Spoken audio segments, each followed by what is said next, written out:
மரங்கள் பேசக்கூடிய மற்றும் ஆறுகள் பிரகாசிக்கும் மந்திர சாம்ராஜ்யம். மக்கள் மகிழ்ச்சியாகவும் அமைதியாகவும் வாழ்ந்தனர். லுமினா படிகத்தால் பாதுகாக்கப்படுகிறது. இது நாட்டினை மகிழ்ச்சியுடன் வைத்திருந்தது.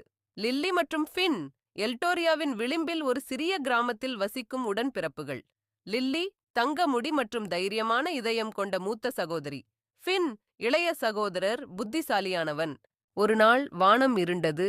எல்டோரியா முழுவதும் ஒரு நிழல் பரவியது. சூரியன் மங்கலானது, மக்களை பயமுறுத்தியது. அப்போது லில்லி மற்றும் ஃபின் புத்திசாலித்தனமான ஒரு கிராமப் பெரியவரை பார்க்க முடிவு செய்தனர். பெரியவர் காட்டின் விளிம்பில் ஒரு குடிசையில் வசித்து வந்தார். அவர்கள் பெரியவரின் குடிசைக்குச் செல்லும்போது எல்லாம் வழக்கத்திற்கு மாறாக அமைதியாக இருந்தது. அவர்கள் பெரியவரின் கதவை அடைந்து தட்டினார்கள். அது திறந்தது.